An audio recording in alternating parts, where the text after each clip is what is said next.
아침, 오늘 저녁까지 여러분과 함께 세 번의 또 예배를 함께 말씀 안에 교제할 수 있어 너무 감사하고 특별한 시간이었습니다.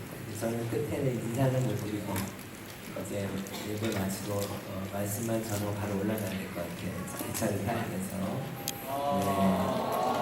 너무 좋은 시간이었어요. 말씀 안에 같이 교제한다는 그런 마음이 있었고 또 성령 안에서 하나님이 여러분들을 세우시다고 믿습니다. 마지막 오늘 말씀의 제목인데요. 한번 띄워주시겠어요? 읽어봅시다. 시작. 네. 제가 첫날 저녁에 이제 호세아서를 통해서 복음이 뭘까, 하나님 아버지의 마음이 뭘까, 그것들을 나눴다면 오늘 아침에 우리가 그 복음을 경험했다면 어떻게 살아야 하는가에 대한 말씀을 나눴습니다. 무리가 아니라 제자로 살고, 정말 종교인이 아니라 신앙인으로 삶을 살아가는 그 삶에 대해서 말씀을 나눴다면 오늘 마지막 여러분에게 좀 격려가 되는 말씀을 좀 나누고 싶다는 생각이 있습니다. 여러분, 이 땅의 삶을 살아갈 때 우리가 확신할 수 있는 게 있을까요? 없어요. 그럼 우리가 뭘 확신할 수 있을까요?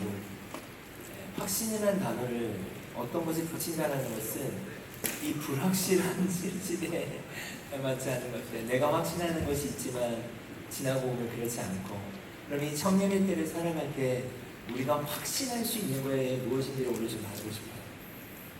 확신이라는 단어가 필요해요.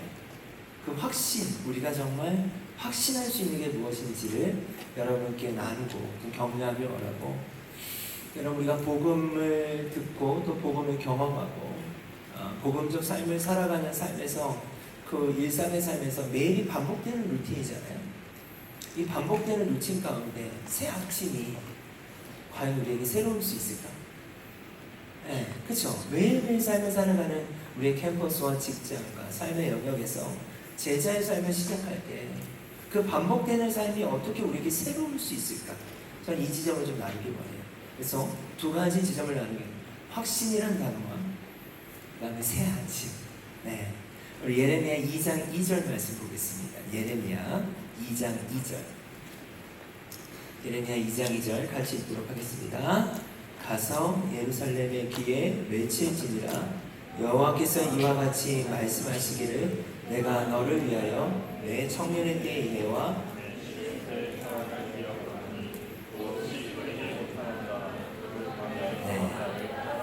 이 말씀 좀 띄워주세요. 죄송한데 제가 물을 안 갖고 와가지고 테이블에 있는 거 주시면 감사하겠습니다. 제가 두고 왔어요. 감사합니다. 여러분, 그 예레미야 2장 약간 친근감도 좀 있는데 왜 나를 닮은 것 같지? 근데 이름이 어떻게 돼요? 윤성진입니다. 네? 윤성진입니다. 우리 이렇게 보여도 부드러운 남자잖아요. 윤성진. 로도 FC 선수인 줄 알았는데 사냥을 이런 그 예레미야 2장 2절에 보면 청년의 때의 인애와 신혼의 때의 사랑이라는 표현이 있습니다. 인애라고 하는 단어는 뭐라고 표현해야 될까요? 사랑의 하나의 다른 표현인데 충성스러움이라는 의미가 있어요. 그러니까 청년의 때에 충성스러움이 있습니다. 열정이죠. 열정이 있어요. 그리고 신혼의 때의 사랑. 여러분, 신혼이 궁금하신가요? 신혼은 별로 안 궁금하세요? 여러분은 그냥 주님만 있으면 되나요? 그건 아닌데 신혼이 뭘까, 그렇죠? 그 연애를 하면 일정 시간이 되면 집에 돌아가죠? 안 돌아가요, 여러분? 큰일 나요. 돌아가야죠, 그렇죠? 근데 그게 아쉬운 거잖아요. 목사님, 여기 청년들이 연애 세포가 너무 없는 것 같은데? 느낌들이 다 지금 먼 나라 이야기처럼 듣는 것 같아요. 그죠? 이렇게 연애를 하면 이렇게 헤어지기 좀 그렇죠? 근데 신혼은 뭐냐면 아침에 일어났는데 누가 옆에 있는 거예요. 별로 궁금해하지 않겠지만 읽는데 어색한 거야. 그러니까 아직 적응이 안 된 거예요. 근데 너무 좋은 거예요. 네, 우리 부장님, 우리 청년 부장님 같이 식사했던 아직 그런 느낌이 있나요? 네. 네. 어색한데 그걸 다른 말로 얘기하면 설레임이죠. 네, 넘어가겠습니다. 네, 근데 여러분 하나님과 이스라엘이 그런 때가 있었다는 거예요. 제가 얘기하고 싶은 건 청년의 때의 인내와 신혼의 때의 사랑이 있었대요. 근데 뭐라고 되어 있어요? 말씀에 기억한다. 이 말은 뭘까요? 지금은 그렇지 않다라는 거예요. 너희가 나하고 관계 안에서 청년의 때의 인애가 있었고 신혼의 때의 사랑이 있는데 지금은 그렇지 않구나. 그럼 이들이 언제 그랬는가? 말씀에 뭐라고 되어 있습니까? 씨 뿌리지 못하는 땅 그 광야에서 너희가 나를 따랐을 때. 자, 이 말씀 좀 설명하기를 원하는데 씨 뿌리지 못하는 땅 광야가 의미하는 게 무엇인가? 네, 여러분 이스라엘 역사를 보면 출애굽기에 이제 430년 정도 노예 생활을 하게 됩니다. 그 당시 한 세대를 30년만 보더라도요. 430년이면 몇 대입니까? 도대체 그렇죠? 네. 그러니까 하나님을 경험해 본 적이 없어요, 이스라엘은. 우리가 그냥 역사적으로 보면 430년 동안 노예 생활만 했어요. 근데 이들이 늘 듣던 얘기는 뭐냐? 아브라함의 하나님이 있대요. 이삭의 하나님도 있대요. 야곱의 하나님도 있대요. 그게 늘 뭐예요? 노예 생활이에요. 430년 노예예요. 근데 거기에는 나일강이 있었습니다. 애굽에는. 그래서 풍요와 다산을 상징하는 신의 이름이 바알과 아세라 신이에요. 그러니까 노예 생활을 하고 하나님을 경험해 본 적은 없는데 너무 비옥한 땅에 살고 있었다는 거예요. 근데 하나님이 모세라는 한 사람을 선택하시죠. 그리고 출애굽의 역사를 하시죠. 10가지의 재앙과 또 마지막에는 홍해를 가르셔서 광야 40년으로 들어가게 되죠. 그리고 약속의 땅에 가게 되는 여정이 있지 않습니까? 자, 여기서 중요한 건 뭐냐? 이제 모세에게 하나님이 하신 말씀이 있어요. 종된 노예로 살아가는 당신의 백성들 가운데 뭐라고 약속을 하시냐? 내가 너희를 적과 꿀이 흐르는 땅으로 인도할 것이다 라는 약속이 있죠. 그러면 노예로 살고 있지만 지금 비옥한 땅이라고 했죠. 그렇죠? 비옥한 땅에서 살고 있는 거예요. 이들은 애굽은 너무 비옥했어요. 자, 그러면 이들이 어떤 상상력을 하기 시작할까요? 적과 꿀이 흐르는 땅으로 너희를 인도한대. 그럼 어떤 상상을 할까요? 애굽 땅보다 더 좋겠구나라는 것을 기본적으로 상상하지 않았습니까? 자, 근데 홍해가 갈라지고 바로 약속의 땅으로 들어가는 것이 아니라 광야에서 40년을 있게 됩니다. 근데 좀 뭔가 이상해졌어요. 제가 이걸 좀 설명하길 원하는데 어떻게 쉽게 설명할까요? 그러니까 한 번도 하나님을 경험해 본 적이 없는 어떻게 보면 이스라엘이잖아요. 노예 생활만 했고. 그래서 이스라엘에게 하나님이 보여주셔야 하는 건 뭐냐? 10가지 재앙이 상징했던 건 뭐냐? 애굽의 신들이었어요. 그러니까 이 신들보다 내가 더 뛰어난 신이야를 보여줘야 하는 거예요. 왜냐하면 하나님에 대해서 들었지만 경험해 본 적은 없는 거예요. 그래서 수많은 기적들을 보여주셨어요. 자, 기적을 베푸셨고 광야 40년이 상징하는 건 뭐였을까요? 그 기적을 베푼 자가 누군지를 계시하시는 시간입니다. 그러니까 다시 말하면 좀 더 쉽게 설명을 해볼게요. 제가 여기 올라오기 전에도 딸이랑 통화를 했는데 아빠 너무 보고 싶다. 참, 이 얘기를 왜 할까요? 네, 그래서 그 어렸을 때부터 제 딸은 딸기를 좋아했어요. 네, 딸기. 그래서 제가 이렇게 늦게 들어오면 딸기라도 이렇게 사가지고 가면 이렇게 좋아하는 거예요. 네. 근데 좋아하는 건 좋은데 계속 이게 반복되다 보니까 문을 열면 넌 그게 너무 반갑거든요. 저에게 달려오겠어요? 딸기에게 가겠어요? 네, 기분이 별론 거예요. 그런데도 그걸 계속 해주고 싶은 거예요. 근데 지금 이스라엘이 그와 같아요. 하나님이 기적을 베푸셨어요. 근데 이 기적을 베푸신 분에게 관심이 없는 거예요. 그래서 광야 40년을 보면 그들이 불평하기 시작하죠. 그래서 하나님이 허락하신 건 뭐냐? 만나와 메추라기예요. 여러분, 만나와 메추라기는 하루가 지나면 어떻게 되죠? 그게 무슨 의미일까요? 하나님이 이렇게 말씀하시는 거예요. 내가 너희에게 기적을 베풀어 줬지? 그 기적을 베푼 내가 누군지 알아? 나하고 함께 교제하자. 근데 이들은 관심이 있다 없다? 없어요. 불평하고 불순종했고 또 다른 기적을 요구해요. 그래서 출애굽 1세대는요 약속의 땅은 들어가지 못합니다. 약속의 땅은 들어가지 못해요. 그리고 출애굽 2세대 여호수아와 함께 출애굽 2세대가 들어가게 되죠. 근데 하나님이 방식을 완전히 바꾸세요. 어떤 방식으로 바꾸시냐면 모세의 시대는요 기적이 앞에 나왔어요. 그럴 수밖에 없어요. 하나님을 경험해 본 적이 없으니까 하나님이 누군지를 보여주는 거예요. 그리고 광야 40년에서 그게 나야 라는 것을 하나님은 알려주길 원했는데 그들은 관심이 없었어요. 그래서 여호수아서를 쭉 보시면 여호수아서에는요 완전한 방식이 바뀌는 것들이 나와요. 기적을 먼저 보여주시지 않아요. 약속을 먼저 주세요. 약속을 믿고 순종하면 그 일이 일어나는 거예요. 자, 요단강도 한번 보시겠어요? 요단강이 어떻게 갈라져요? 갈라진 다음에 건너갔나요? 아니에요. 홍해는 갈라진 다음에 건너갔어요. 근데 요단강은 믿음으로 밟아야 갈라진다고 그랬어요. 그래서 그 선두 그룹이 어떻게 해야 됩니까? 밟아야 되는 거예요. 다 이런 방식이에요. 믿고 순종하면 열리는 방식이에요. 여리고성은 어떻게 됐죠? 성이 그냥 무너졌나요? 아니요. 가장 많은 부분을 할애하는 게 뭘까요? 첫날 이렇게 해라, 둘째 날 이렇게 해라, 셋째 날 이렇게 해라. 하나님의 말씀이 먼저 나오고 그것을 하루하루 순종함을 통해서 하나님이 역사하시는 방식을 바꾸세요. 여러분 때로는 이것이 우리의 신앙의 여정이에요. 어린아이와 같을 때는 때로는 기적이 필요해요.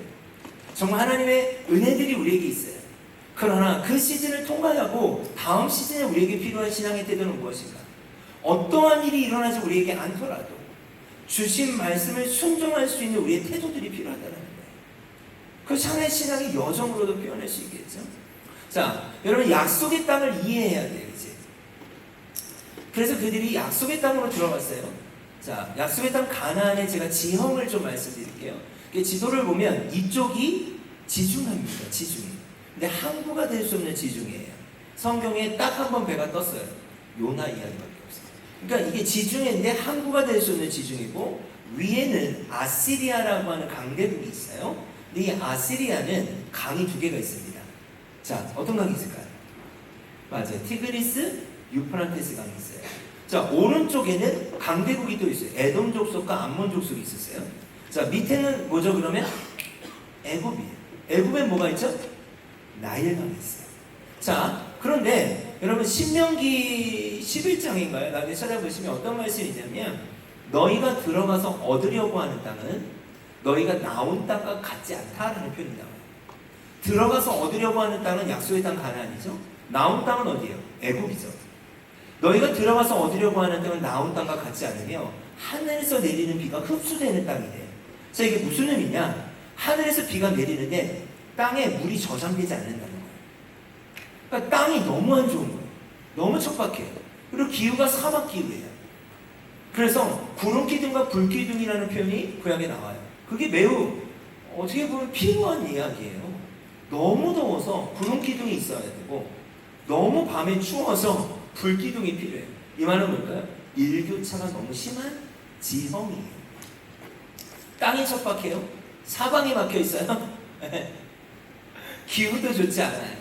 근데 이게 약속의 땅이 될 수 있을까요? 이게 매우 중요한 질문이에요.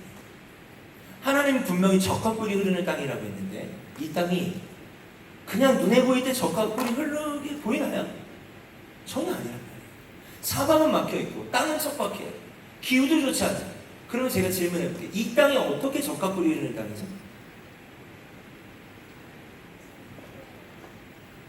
네. 신명기 11장에는 뭐라고 되어 있는가?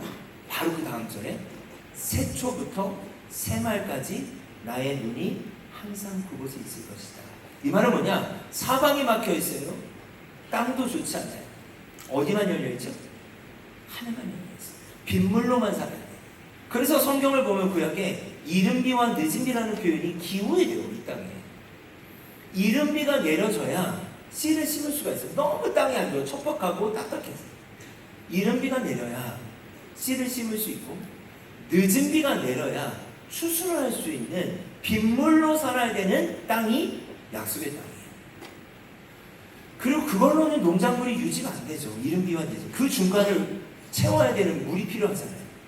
그게 새벽이세요. 낮과 밤의 일교차로 말미암아 맺혀지는 그 이슬이, 작은 이슬들이 농작물을 유지하는 거예요. 자, 너무 촉박해요. 자, 여기까지 왔어요. 하늘은 열려 있어요.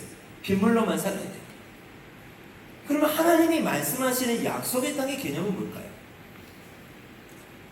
출애굽기와 광야 40년과 지금 약속의 땅 여호수아까지 오면서 하나님이 말씀하시는 약속의 땅의 개념이 뭐였을까요? 힌트는 광야 40년에 있는 거예요. 만나와 메추라기 있었던 거예요. 하나님이 말씀하시는 약속의 땅의 매우 중요한 포인트는 뭐냐? 하나님과의 관계예요. 너희가 누구만 바라봐라? 나를 바라봐라. 하늘을 열어두시고 사방을 막으시며 척박한 땅에서 빗물로 산다는 건 뭐냐? 너희가 나를 신뢰하고 나를 바라보고 나를 붙잡고 살라는 거예요. 그게 약속의 땅의 개념이에요. 그것이 바로 적과 뿌리 온다는 의미예요. 그럼 그런 개념에서 여러분의 지금의 일상의 삶이, 우리 오전에도 나눴지만 여러분의 약속의 땅이라고 믿으세요? 약속의 땅의 개념이 현재는 지금. 여러분, 제가 오전에 나눴지만 우리는 보냄받은 선교사예요. 일상의 선교사예요. 그 일상의 선교사적 삶을 살아가는 그 삶의 영역을 약속의 땅이라고 말할 수 있는 거예요. 그러면 제가 말씀드렸죠. 제국과도 같은 삶에서 사회의 구조 속에 하나님 나라의 방식으로 산다는 건 뭘까요? 우리가 하나님을 바라보고 사는, 하나님을 붙잡고 사는 방식으로 삶을 살아내는 거라는 거예요. 자, 여러분, 약속의 땅의 개념이 어떤 개념인지 아시겠습니까? 자, 그런 측면에서 2절 말씀에 보면 가서 예루살렘에 기에 외치라는 거예요. 너희 청년의 때에 이내와 내가 너희 신혼의 때의 사랑이 그립다라는 거예요. 너희가 이전엔 씨 뿌리지 못하는 땅, 그 광야 같은 땅에서 나만 바라봤는데 지금은 그렇지 않고, 지금은 너희가 그렇지 않다라는 거예요. 자, 여러분, 예레미야 선지자의 사명을 1장에 보면 뽑고 파괴하고 파멸시키는 거예요. 그리고 건설하고 세우는 거예요. 근데 지금 이 시기는요, 안정적인 시기였어요. 근데 하나님이 예레미야를 통해서 뭐라고 말씀하시냐면 돌이키라고 말씀하시는 거예요. 돌이켜야 된다. 돌이켜야 된다. 근데 이들이 돌이키지 않았어요. 이들이 돌이키지 않았던 매우 중요한 두 가지의 기둥이 있습니다. 하나는 제가 먼저 설명할게요. 그건 뭐냐? 우리에게 성전이 있다는 거예요. 우리에게 성전이 있기 때문에 우리는 멸망하지 않는다고 생각했어요. 두 번째, 선민사상이에요. 하나님이 우리를 선택한 백성이기 때문에 우리를 버리지 않는다는 거예요. 자, 여러분, 이 말에 대해서 어떻게 생각하세요? 여러분에게 좋은 공동체가 있어서 여러분은 망하지 않나요? 이런 말하고 똑같아요. 하나님이 우리를 특별히 선택하셨기 때문에 우리를 버리시지 않는다. 이 말이 맞나요? 이제 헷갈리죠. 근데 우리 그렇게 고백하잖아요. 하나님이 나를 선택하셨기 때문에 나를 버리시지 않아요. 하나님 버리시지 않죠. 근데 문제는 뭐냐면 이들의 믿음이 너무 맹목적이고 종교로 바뀌기 시작했어요. 삶은 마음대로 살았어요. 삶은 마음대로 살면서 뭘 하고 있는 거예요? 주일에 예배는 드리면서, 그리고 이들의 고백은 뭐예요? 성전이 우리에게 있고 하나님이 우리를 선택하셨기 때문에 우리는 망하지 않고 우리를 버리시지 않아. 이들이 끄떡을 하라는 거죠. 선지자는 1, 2년 이 말씀을 전한 게 아니에요. 약 40년이에요. 얼마나 괴로웠을까요? 그 눈물의 선지자예요. 듣지도 않는 그들에게 얘기하는 거예요. 근데 하나님이 이들에게 13절에 뭐라고 이야기하는지 한번 봅시다. 13절 말씀 보겠습니다. 2장 13절 시작. 내 백성이 좋아하지 않으니 곧 그들이 생수의 끊어내 나를 버리고와 스스로 무너기를 한 것인데 그것은 그들을 바꾸지 못할 거짓 무너기이니라. 하나님은 두 가지 악을 행했다고 얘기해요. 첫 번째, 생수의 근원에 나를 버렸다라고 얘기해요. 그러니까 이런 거예요. 너희가 나를 버렸어. 근데 이들은 그렇게 생각하지 않았어요. 그 이유가 뭐예요? 성전이 있고 하나님이 우리를 선택하셨고 그들이 하고 있는 종교적인 삶이 있었어요. 우리 예배 드리고 있잖아요. 우리 이렇게 수련회도 하잖아요. 그들의 용어를 빌리면 돼요. 우리 헌금도 하잖아요. 봉사도 하고 선교도 다녀왔잖아요. 이들이 말하는 건 지금 이거예요. 근데 하나님은 뭐라고 말씀하세요? 너희는 나를 버렸어. 두 번째는 뭐냐? 스스로 웅덩이를 너희는 파고 있다. 이 지점에 대해서 이들이 동의하지 않아요. 그랬더니 매우 구체적으로 하나님이 선지자를 통해 말씀하세요. 18절 말씀 드리겠습니다. 시작.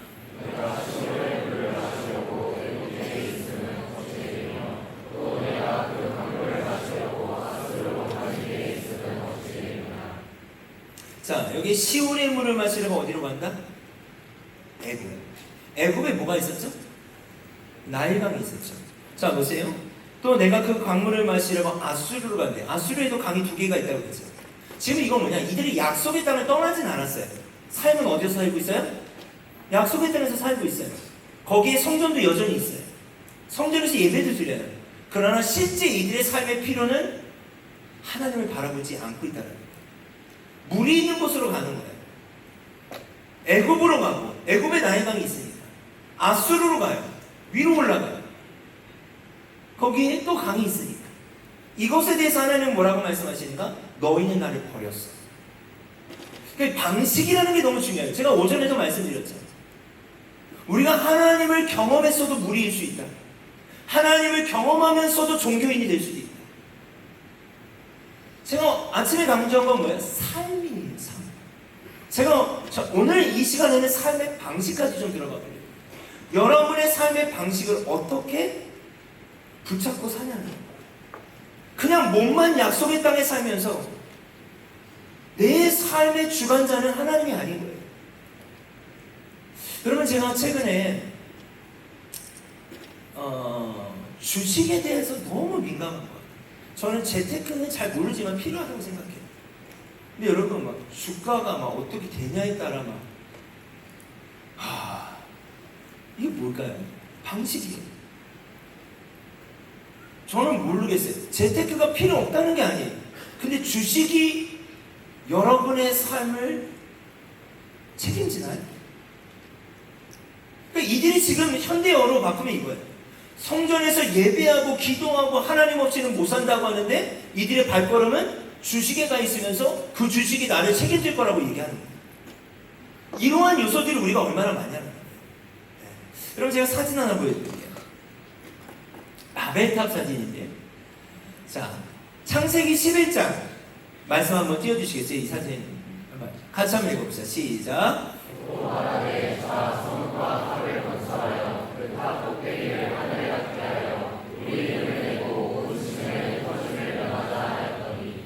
이 한 절이 매우 중요한 구절이에요. 자, 제가 이걸 좀 정리했습니다. 한번 띄워주세요.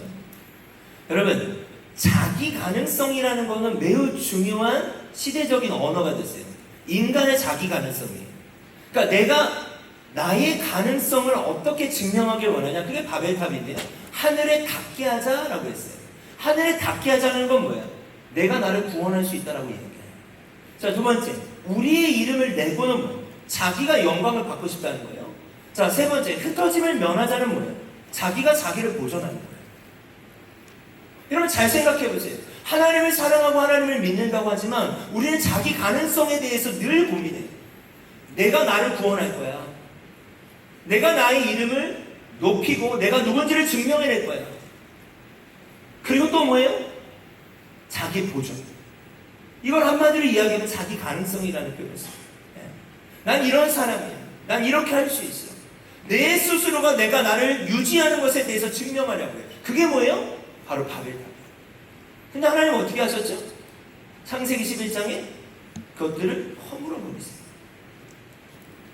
자, 다시 예레미야로 와볼까요? 똑같아요. 하나님 안에 있다라고 말하지만 자기 가능성으로 살아가는 거예요. 아수르로 올라가고 애굽으로 내려가서 물이 있는 곳을 찾는 거예요. 이 말은 뭐예요? 우리 예배 드리고 있잖아. 우리에게 성전이 있어. 하나님 우리 버리시지 않아. 근데 삶은 다른 방식의 삶을 살아가는 거예요. 그럼 이 지점에 대해서 고민하셔야 돼요. 자, 19절 말씀 제가 읽어볼게요. 너의 악이 너를 징계하겠고 너의 반역이 너를 책망할 것이다. 그런즉 내 하나님 여호와를 버린 것. 하나님은 분명히 말씀하세요. 너희가 나를 버렸다는 것. 여러분, 우리가 종교적인 예배를 드린다고 해서 하나님이 그 예배를 받는 게 아니라고 했죠. 하나님은 또 말씀하세요. 너희가 그렇게 살면서 내 앞에 약속의 땅에서만 살면서 방식은 다른 것을 의지하고 내 앞에 와서는 하나님을 믿는다 한다? 너희가 날 버린 거야. 주님이 이렇게 말씀하시는데 여전히 우리는 삶의 방식에 대해서 고민하지 않는다는 거예요. 여호와를 버림과 내 속에 나를 경외함이 없는 것이 악이다. 경외라는 단어가 뭘까요? 여러분, 경외라고 하는 단어는 두려움이에요. 두려움. 근데 경외 안에, 단어 안에는요, 두려움만 있진 않아요. 떨림이라는 단어가 있어요. 두려운데 하나님을 두려워한다면 이럴 수 없는 거죠. 하나님을 만으로 여겨서는 안 되잖아요. 두려운데 하나님을 너무 사모하는 거예요. 두려운데 하나님을 더 원하는 거예요. 그게 경외예요. 너희가 나를 경외함이 없다라는 거예요. 그렇기 때문에 나를 버렸다는 거예요. 근데 이들은 여전히 안 버렸다고 얘기해요. 그 근거는 뭐예요? 그들이 드리고 있는 제사였어요. 예배였어요. 우리 예배드리잖아요. 우리가 언제 하나님 버렸어요? 그러면 이 상황에서 하나님이 어떻게 하시는지를 좀 보기를 원해요. 자, 예레미야 애가로 가겠습니다. 시간을 훌쩍 뛰어넘어서 예레미야 애가 3장 18절인가요? 자, 3장 18절 말씀 같이 한번 읽겠습니다. 시작.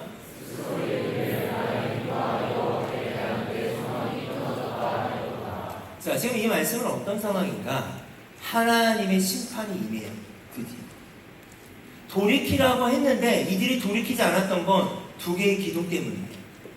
우리에게 성전이 있어. 하나님이 우리를 선택하셨기 때문에 버리지 않아요.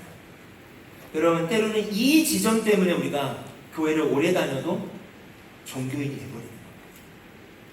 맹목적인 삶으로 바뀌어버려요. 하나님이 심판하세요. 여러분, 그럼 제가 여러분의 지금 어느 지점에 하나님의 심판이 임했을 것 같으세요? 어디에 하나님의 심판이 임했을까요? 정확하게 그들이 맹목적으로 붙잡고 있는 두 기둥을 무너뜨리셨어요. 이들은 상상할 수 없는 일이 일어나요. 예루살렘 성전이 어떻게 됩니까? 회파돼요. 무너져 버려요. 이들은 이게 무너질 거라고 상상도 못했어요. 성전이 무너졌어요. 두 번째 이들을 붙잡고 있었던 게 뭐였죠? 하나님이 우리를 선택하셨기 때문에 버리지 않아요. 이들은 포로로 끌릴 거예요. 여러분, 이게 상상이 되는 일일까요? 그들이 붙잡고 있었던 두 개의 기둥이 완전히 무너져요. 네.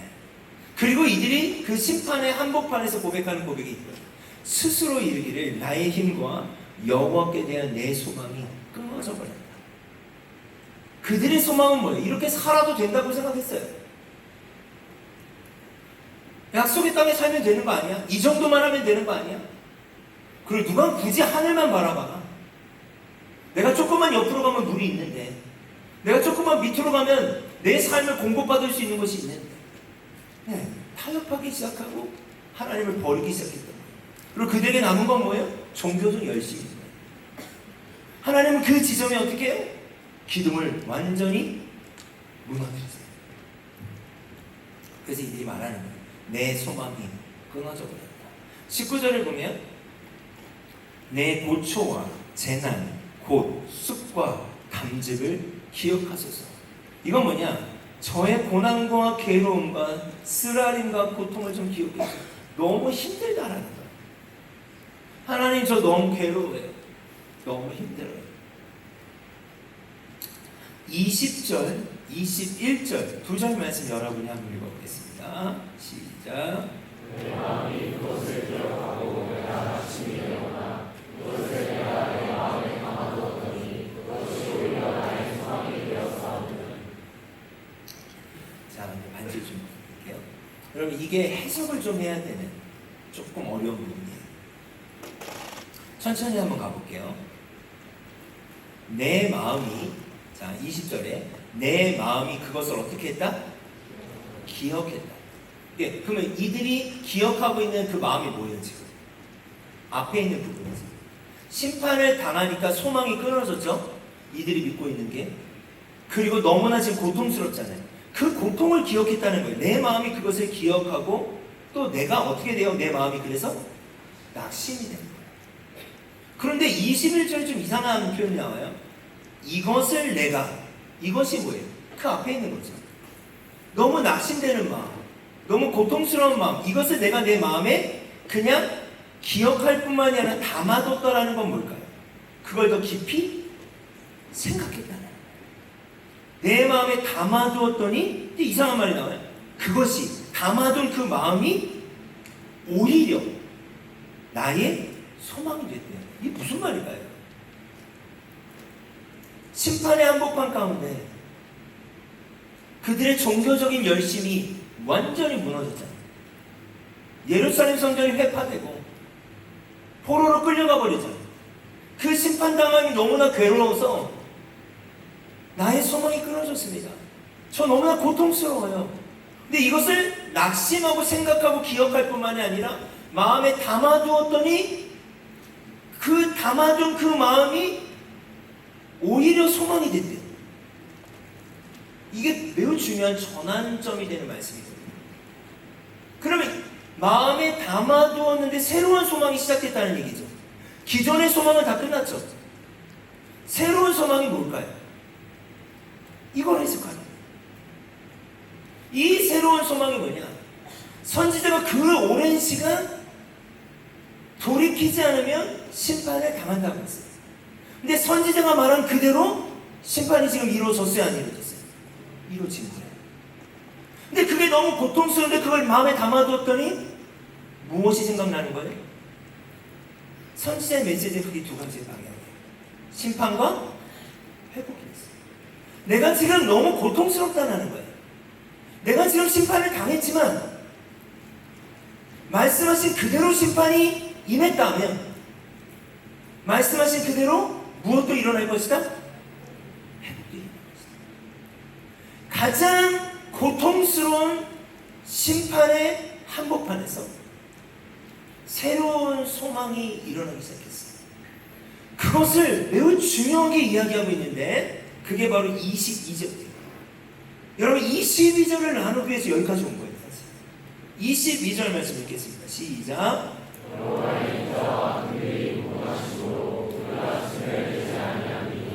지금 이들은 진멸됐잖아요.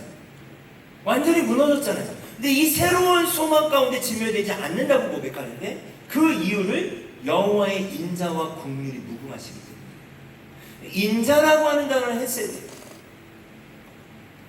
헤세드라고 하는 단어를 쉽게 표현하면 100 플러스 알파. 그러니까 우리가 생각하는 최대치가 100이면 하나님은 항상 플러스 알파로 아니 그 알파로 살아가신다는 거예요. 첫날 고멜의 이야기죠. 여러분 우리가 이 자리에 있는 이유도 그분의 헤세드 때문이에요. 근데 지금 이들이 고백하는 것은 뭐냐? 내가 심판을 당했지만 하나님이 심판하신 그대로 어떻게 하실 것이다? 회복해 하실 거예요. 그게 하나님의 사랑으로 보여지기 시작한 거예요. 내가 지금 포로로 끌려가고 있고 나의 삶의 모든 것들이 무너졌는데 여호와의 인자와 긍휼이라는 단어 제가 표현할게요. 긍휼이라는 단어는요 여성의 태라고 하는 어근을 써요. 여러분 저는 새 아이가 태어날 때 다 옆에 있었어요. 제 아내가 첫째와 둘째는 무통주사가 안 맞았어요. 그러니까 고통을 다 느꼈었거든요. 셋째는 맞겠대요. 제가 그랬어요. 아니 첫째부터 맞지 그럼 왜 셋째만 맞냐? 너무 힘들어서 맞고 싶대요. 근데 타이밍을 놓쳐서 주사를 놨는데 고통은 다 받았어요. 네, 그런 것도 있더라고요. 그래서 제가 새 아이를 낳는 옆에 있으면서 아내가 똑같이 한 말이 있어요. 나 못하겠어. 너무 힘들어. 그런데요, 그게 긍휼이에요. 긍휼이라는 단어 안에는 감정이라는 의미가 들어가 있어요. 두 번째는 행동이에요.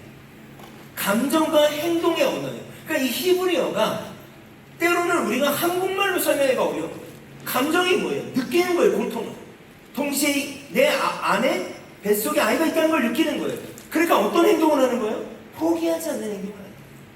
여호와의 인자와 그분의 의지죠. 나는 너희를 더 사랑해.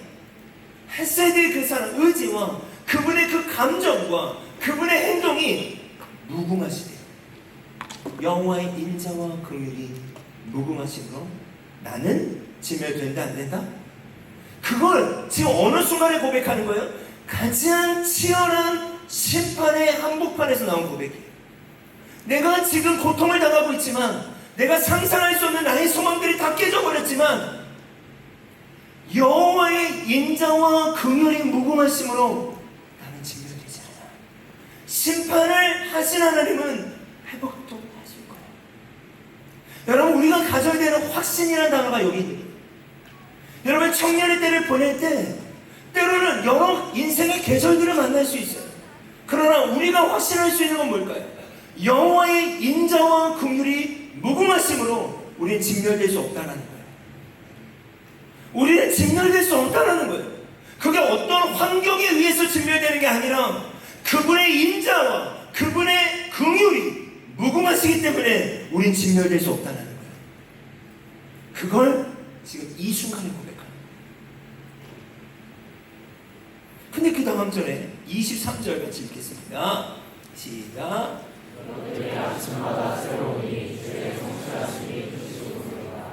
여러분, 확신이라는 단어 제가 우리가 확신할 건 뭐예요? 그분의 인자와 긍휼이 무궁하시다. 진멸될 수 없어요. 진멸되고 싶어도 진멸될 수 없어요. 여러분, 제가 레위기 9장과 10장 쪽에 보면 제사장의 직무에 대한 말씀이 나오거든요. 근데 제사장의 직무 중에 여러분 이렇게 보여지는 각을 뜨고 뭐 제사를 드리는 것도 있어요. 우리가 그것에 익숙한데 제사장의 직무 중에 매우 중요한 직무가 하나 있습니다. 불을 유지하는 거예요. 불. 그래서 최초의 불은 하나님이 주셨거든요. 근데 성경에 뭐라고 되어 있는가? 아침마다 저녁마다 이 불을 꺼뜨리지 말아라 라는 말씀이 있어요. 여러분, 혹시 뭐 이렇게 캠핑을 하거나 뭐 캠프파이어를 하거나 장작을 피워보면 불이 안 꺼지려면 어떻게 해야 되죠? 뭔가를 계속 넣어야 되죠. 제가 이 말씀을 읽다가 너무 시험이 되었어요. 불을 유지하고 있는 것 같지 않아요. 근데 나답과 아비후의 사건이 있어요. 다른 불로 제사를 드리다가 그들이 죽임을 당하죠. 두려운 거예요. 하나님이 나에게 주신 최초의 불이 뭘까? 여러분, 저는 정말 소망 없는 자가 있어요. 감사한 건 시간이 없어서 간증을 할 수가 없어요. 네, 은혜가 안 돼요. 근데 진짜 소망 없는 자였어요, 제가. 근데 하나님이 저를 부르셨을 때 저는 준비된 자가 아니었기 때문에 정말 몸밖에 드릴 게 없었어요. 주님, 제가 주님을 갈망하는 거, 주님께 내 삶을 드리는 것밖에 저의 기도가 없었어요. 그게 제가 처음 받은 불이었던 거예요. 근데 제가 그 마음이 없는 것 같아요. 그것도 너무 힘들었어요. 내가 어떤 불로 사역하고 있지? 근데 그때 하나님 저에게 이사야 42장 말씀해 주셨어요. 나는 상한 갈대를 꺾지 아니하고 꺼져가는 등불을 끄지 않는다. 저는 꺾였다 생각하고 있었어요. 그리고 내 불은 꺼졌다고 생각했어요. 왜냐면 제가 유지하고 있는 게 없으니까. 내가 사역하고 바쁘고 이게 아니라 보이지 않는 지점에서 제사장들이 해야 되는 건 뭐예요? 불을 유지하고 있는 거예요. 내가 정말 나의 골방이 있나? 내가 내 불을 유지하고 있나? 아니거든요. 근데 그때 하나님이 이 말씀 주셨어요. 나는 상한 갈대를 꺾지 않아. 꺼져가는 등불을 끄지 않아. 근데 뭐가 생각나냐면, 여러분 생일 때 보면 케이크 있잖아요.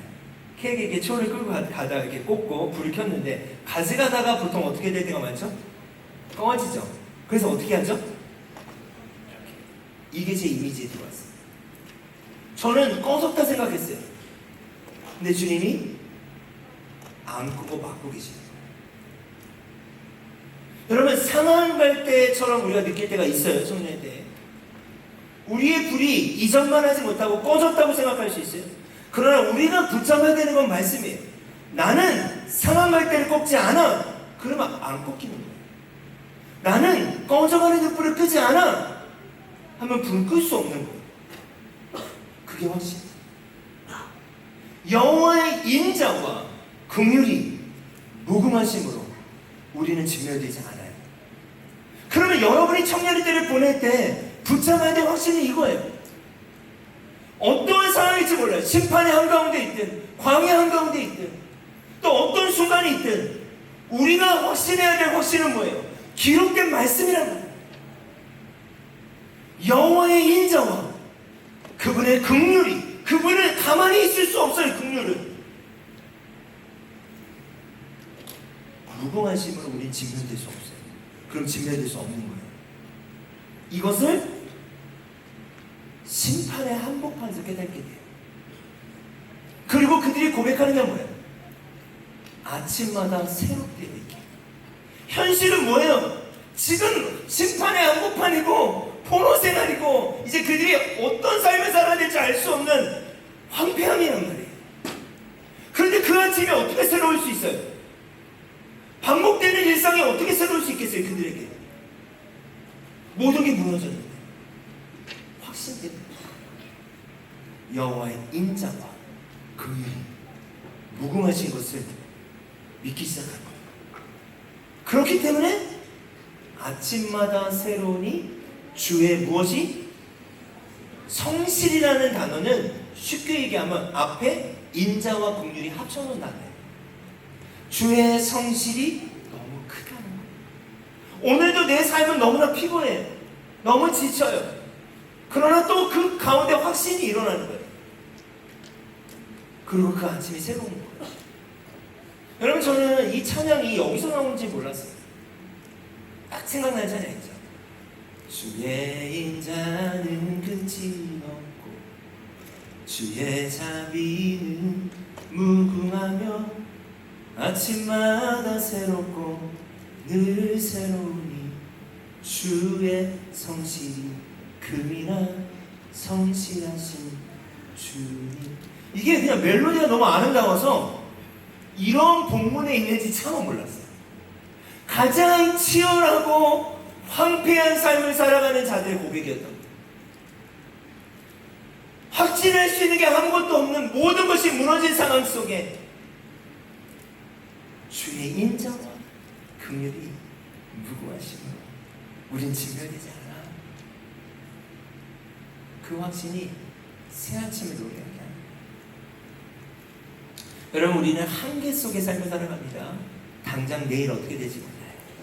일주일 후도 몰라요. 1년 후도 몰라요.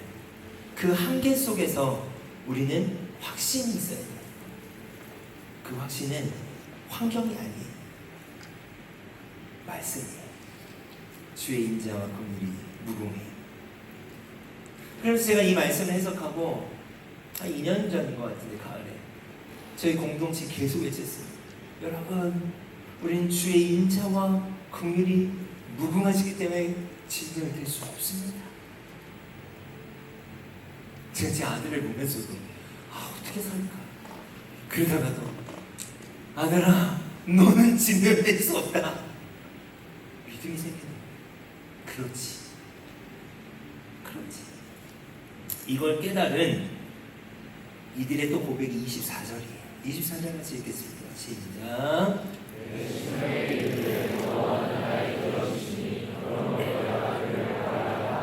때로는요, 개역개정이 너무 아쉬워요.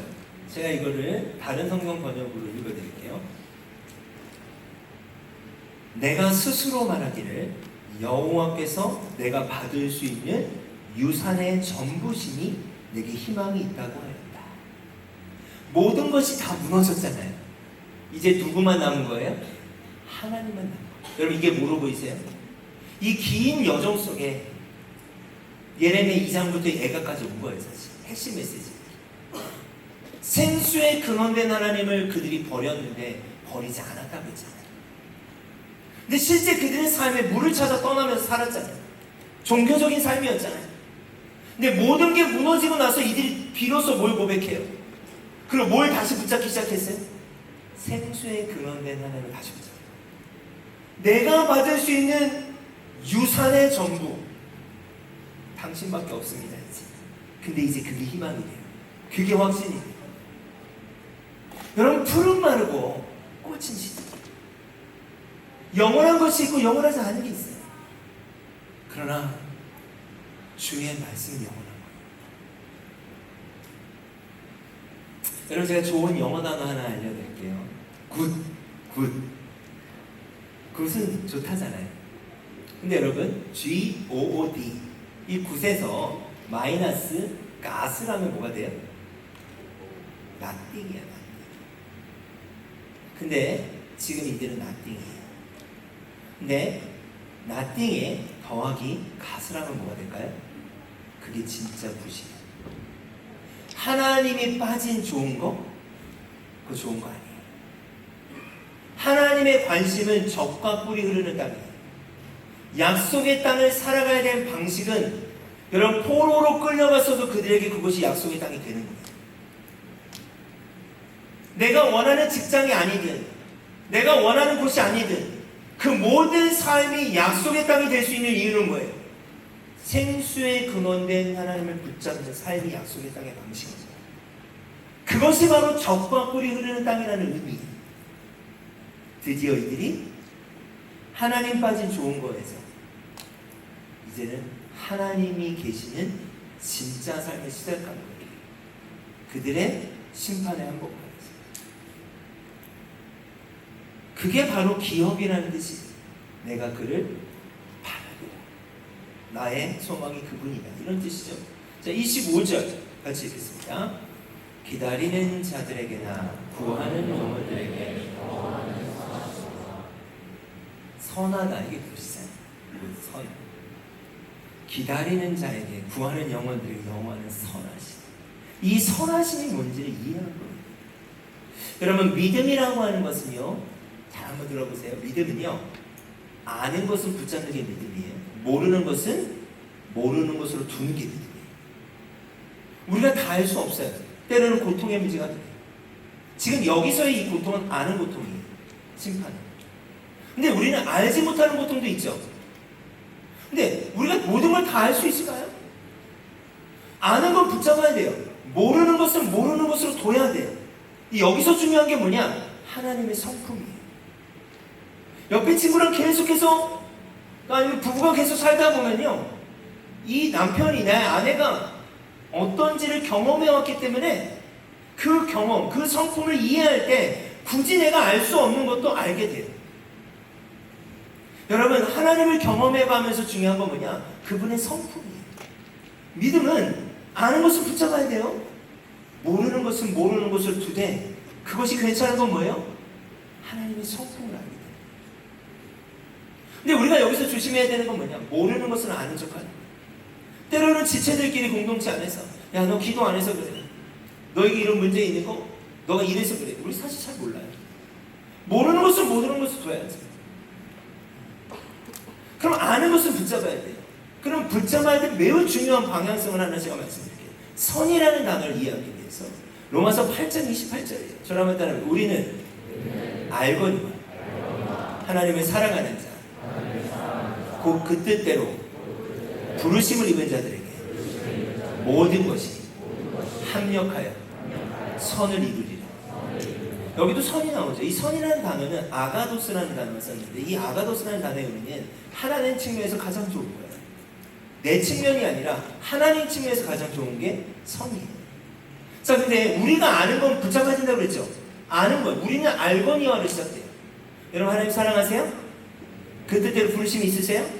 그럼 주님이 약속하셨어요. 하나님을 사랑하는 자, 곧 그 뜻대로 부르심을 입은 자들에게 모든 것이, 여러분, 모든 것 안에 우리가 아는 것도 있고 알 수 없는 것도 있죠. 그러나 괜찮은 건 뭔지 아세요? 아는 것도 있고 모르는 것이 있어요. 그 모든 것 안에. 그래도 괜찮은 건 우리가 믿는 게 있기 때문에.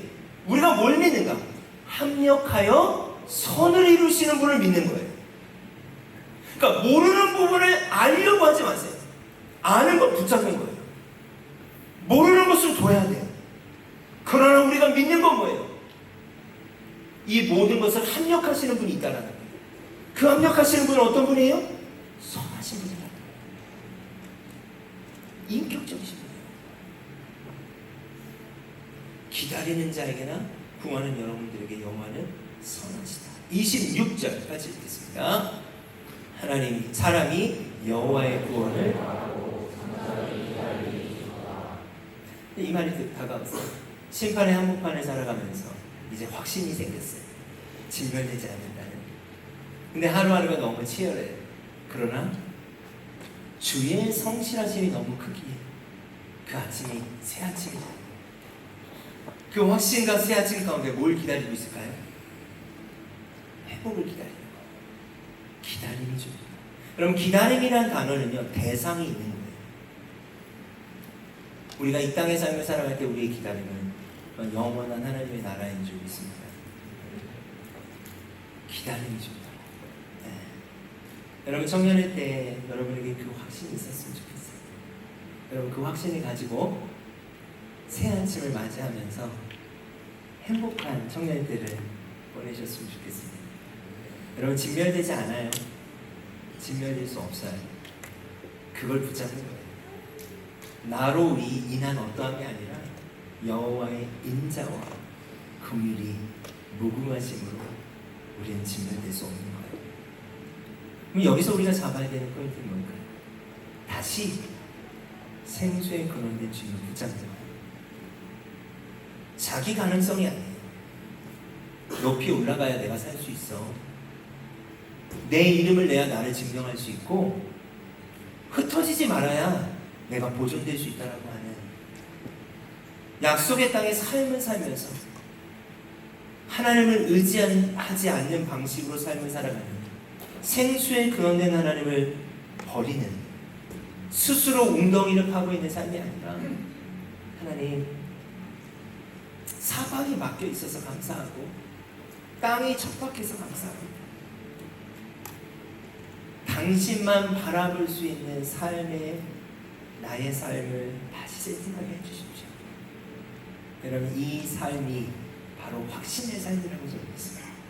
결국은 여러분, 제가 마지막으로 한번 이런 얘기를 해볼까요? 코로나를 지나고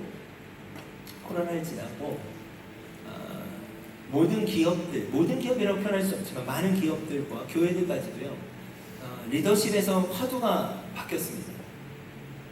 어떤 화두로 바뀌냐면 지속 가능성이라는 표현을 많이 썼어요. 무엇이 지속 가능한가? 지속 가능할 것 같은 게 지속 가능하지 않았던 거예요. 근데요, 저도 쉽지 않았어요. 근데 제가 지속 가능성에 대해서 생각했을 때 두 가지의 단어를 잡았어요.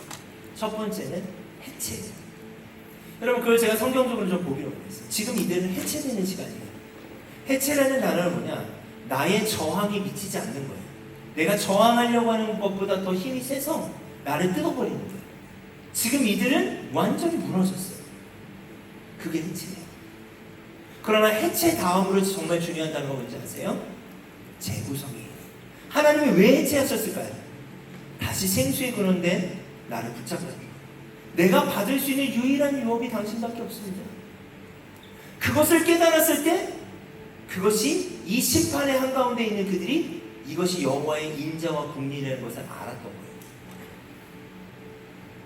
지금 이 고통이 하나님의 사랑이라는 것들을 깨달은 거예요. 해체와 재구성, 이것이 바로 지속 가능하게 하는 거예요. 여러분, 이 수련회 가운데 무엇이 해체돼야 되겠습니까? 그리고 무엇을 재구성해야 될까요? 우리의 삶에 제자로, 신앙인으로 지속 가능하게 하는 것은 무엇일까요? 이 지점들이 여러분에게 질문으로 남았으면 좋겠습니다. 같이 찬양하시겠습니다. 내 마음의 한 자리라는 찬양입니다.